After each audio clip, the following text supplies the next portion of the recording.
বোঝা যাবে না।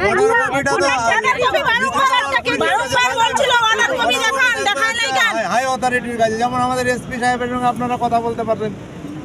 এখানে আপনারা জমায়েতে আপনাদের কি কোনো লাভ হবে কি মনে হয়? লাভ তো আমাদের হবেই না, কিছু আশা করি না, এটা পরে হবে।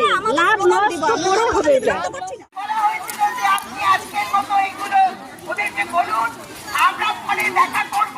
কবে স্যার? ইসমি বলেছিল 16 তারিখ, এখানে প্রিন্সিপাল সেক্রেটারি বলেছিলেন আমি সেদিন ছুটিতে থাকবো। তখন বলা হয়েছিল তাহলে 21 তারিখ, উনি রাজি হয়েছিলেন। তাই আজকে আসা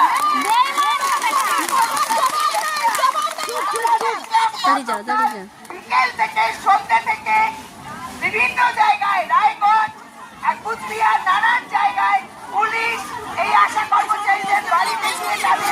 ট্রেনে ওঠা আটকাচ্ছে, তার আগে থেকে ট্রেনের টিকিট কাটা, রিজার্ভেশন করা, তাদেরকে ট্রেন থেকে নামানোর চেষ্টা করছে। অনেকে আসতে পারেনি রায়গঞ্জে।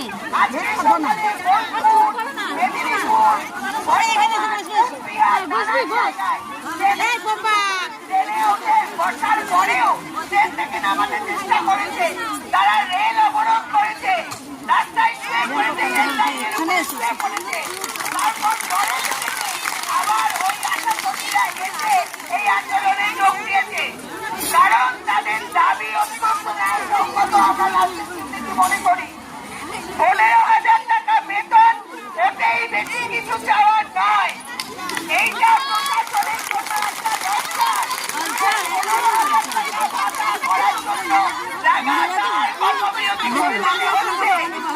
প্রশাসনের কোনো হুঁশ নেই, কারণ এই প্রশাসনরা প্রশাসনিক পদে যারা আছে, উচ্চপদে স্বাস্থ্যবাদী কর্মচারীরা, তারা তো ওইখানে পরিষেবা দিতে চায় না।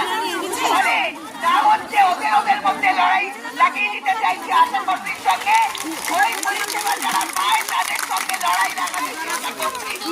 কিন্তু আশা কর্মীরা যারা কমিউনিটিতে কাজ করে রেগুলার তাদের বাড়িতে গিয়ে পরিষেবা দেওয়ার জন্য